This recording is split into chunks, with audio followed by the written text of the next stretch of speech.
Hey folks, welcome back to Jerome Bee Farm and Homestead. It's April 8th and the blooms are kicking it here in central Oklahoma. Red buds are in full bloom. You walk under a red bud tree and you just hear, it sounds like there's a swarm up there. There's so many bees in there working those trees. So we're in the height of our nectar flow. There's a lot of things that come after red buds, locust trees, and then just the flowers, clover. A lot of things bloom around here in this area.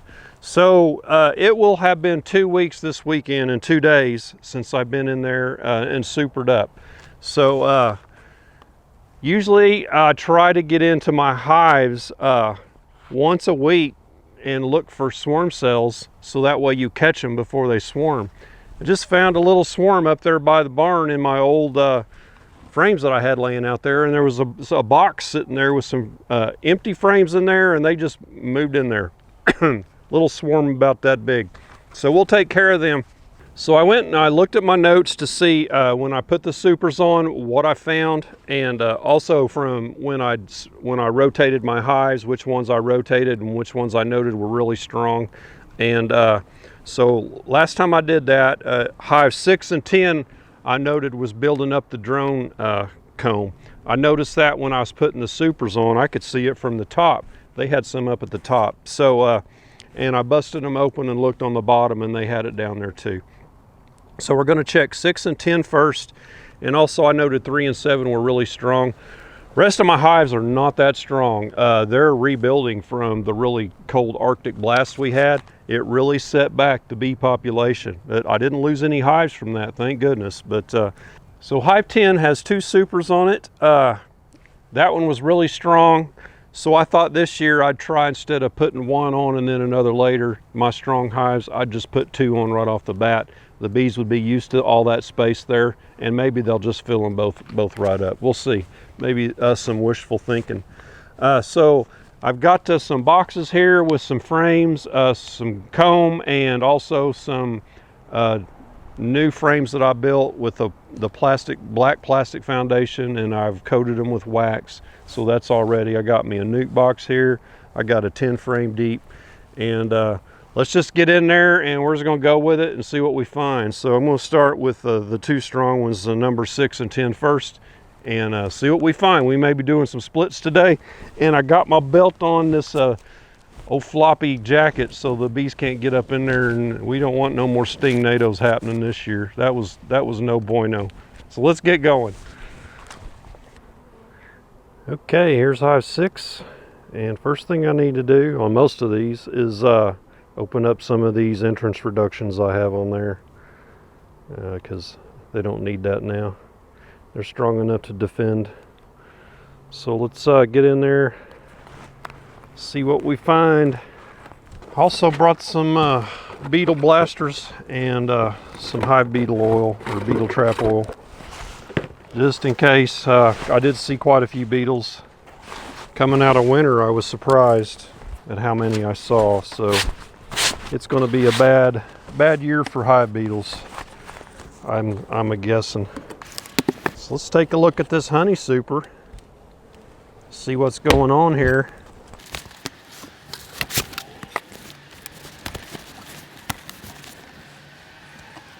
Lots of bees up here. That's a good sign they're working it. Looks like they're mostly over in here.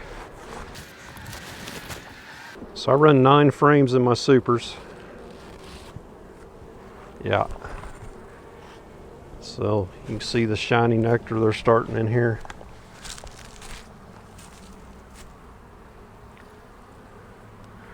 So lots right in there. So they're getting started on them. And I have these spacers in here, so they're all spaced evenly with the 9 frames. Run 9 frames, they draw it out a little farther, so when you go to harvest, you run your hot knife across that frame and it gets it all. You don't have any voids, which you still have some voids, but for the most part, it works really well. Now I'm going to give them a little bit of smoke, just to chill them out.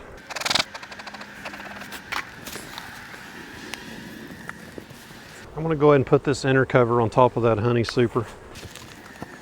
It just kind of helps keep other bees away from it and messing with it. Which, with this nectar flow the way it is, they're not interested in anything around here probably anyway. Don't let me forget this. Yeah, so this hive's doing well. It's nice and strong. I can see nice thick frames. They're drawn out with honey up in here. See what I'm looking at there? See that comb sticking out from the sides of the frames? They're nice and thick, so you know those are nice and heavy. They may have brood in them, or they may be honey, but they're in the middle. It's probably brood. I'm going to lift this hive up in the center, show you how I do this.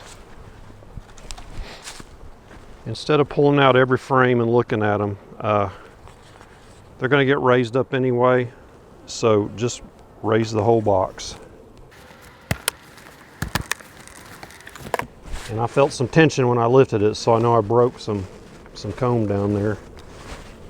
Pull it back a little bit towards you, and lean it more than halfway so you can, so it won't fall off.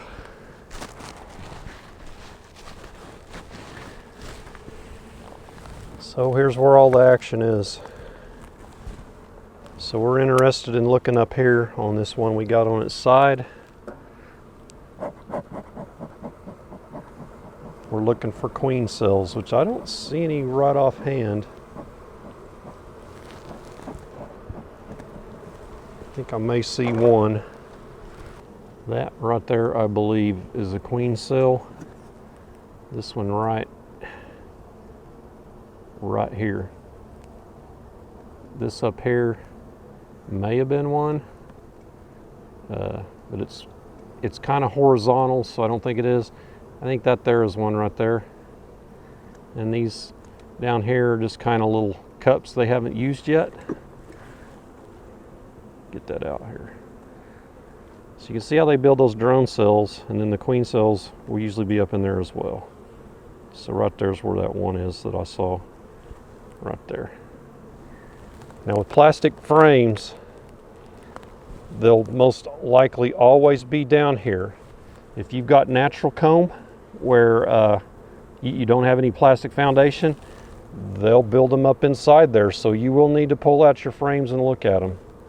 But I run Man Lake Right Cell black plastic frames in my deeps. Okay, something to note how I clean this up. So I cleaned the bottom completely off. Last year when I had this, I cleaned that completely off, and I didn't have many queen cells later. So this year I'm not going to do that. I cleaned off the stuff that I broke, and I'm leaving all this right here. And so we need to note, we think we got a queen cell on, let's see, that's 1, 2, 3, 4, 5, 6, the 6th frame. So we'll put that in our notes.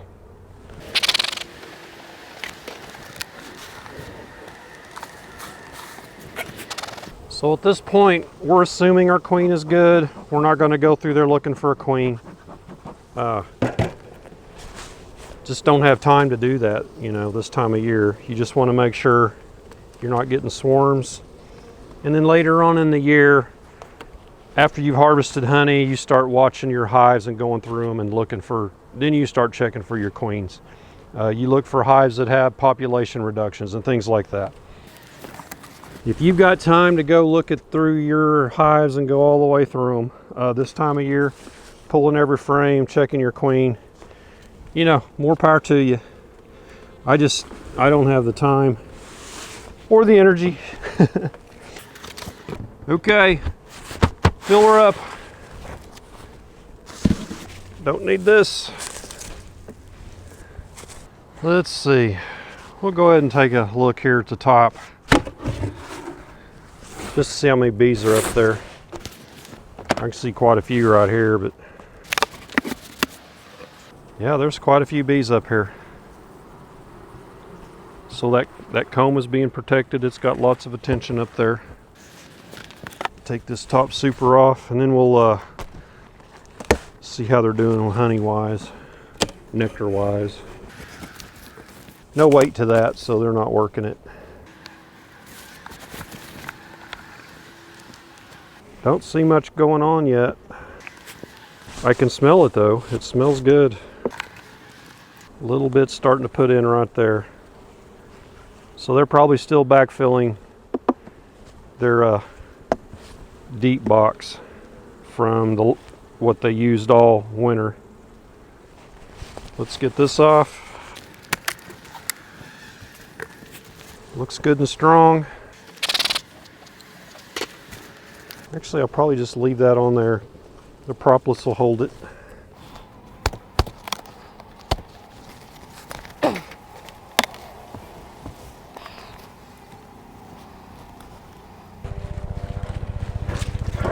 All right, what do we have here?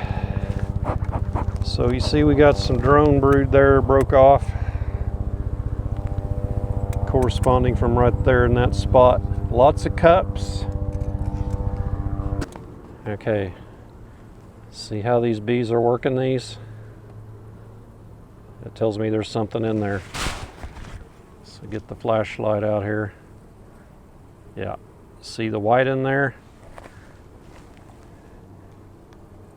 Means there's probably a developing egg. Where's my light? There we go. Right there is another one. Right, here's one here. You can probably see the larva in this one. Where is it? Right there.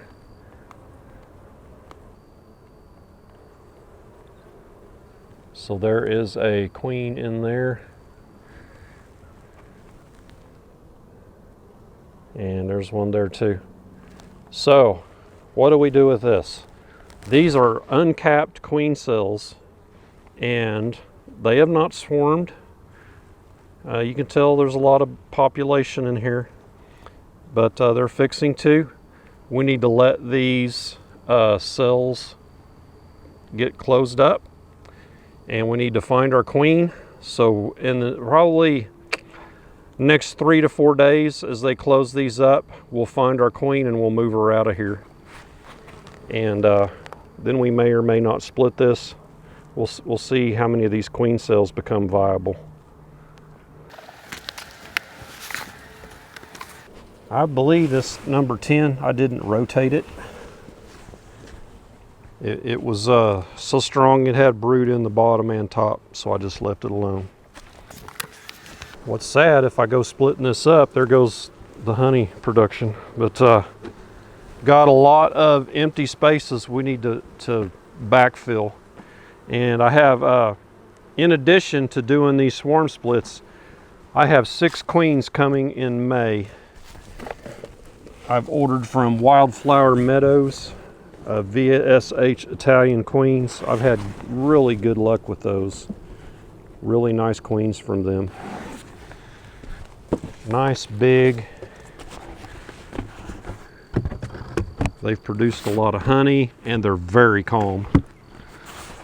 I like that part even more. Okay, I shot my clothes out over there, and I went around and checking some other hives. So I'm over here at hive number 17, and it wasn't that strong of a hive. It did have a honey super, but you can see they had one row there of some drone cells built. But let me show you what I found here. Right there. See that? And it's got a little pop top there that's chewed out and opened up. That is a queen cell that has emerged. So virgin queen came out into here. And I go up. Right here is another one. Now this one, the queen may still be there. I think the queen has emerged out of this one as well, because I can see a crack there around it. Let's see. Yeah.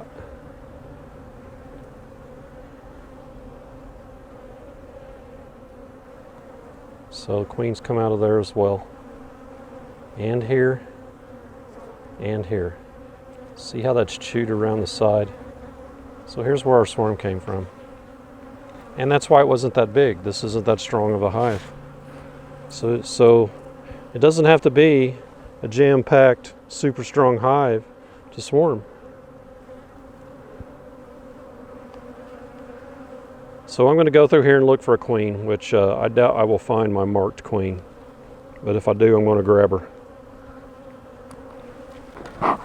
So our original queen in here was marked green, meaning she's 2 years old.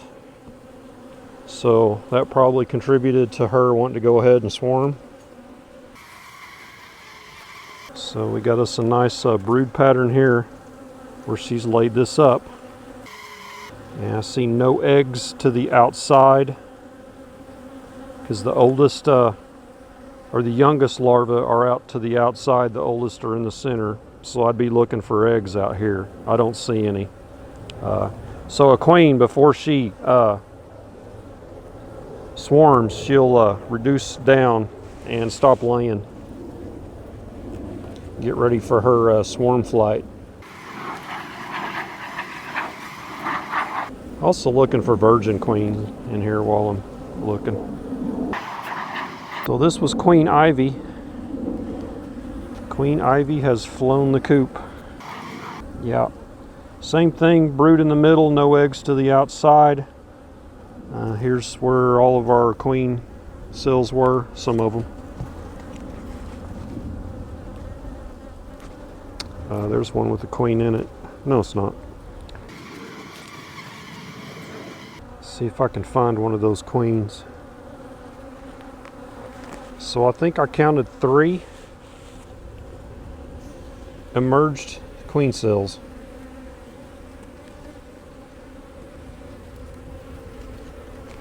Come on.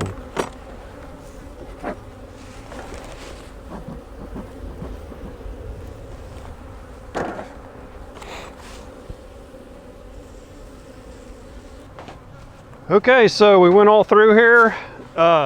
Did not find the original queen, did not find a virgin queen. So they may be out on mating flights right now, who knows. But we need to come back here in 2 weeks and check this. Give queen plenty of time to get out, get mated, and start laying. So we do need to keep an eye on this hive because it's a queenless hive right now. No eggs, no queen in there laying. So this is how I go through and check every spring. And I have several spots that I need to replace hives that I lost, mainly in the fall.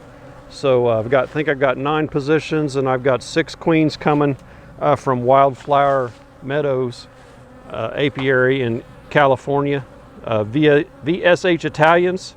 So I will be doing at least 6 splits later on, but I assume I'll be getting some from my other hives. So that just goes to show you, you never know. I checked my 2 strongest hives.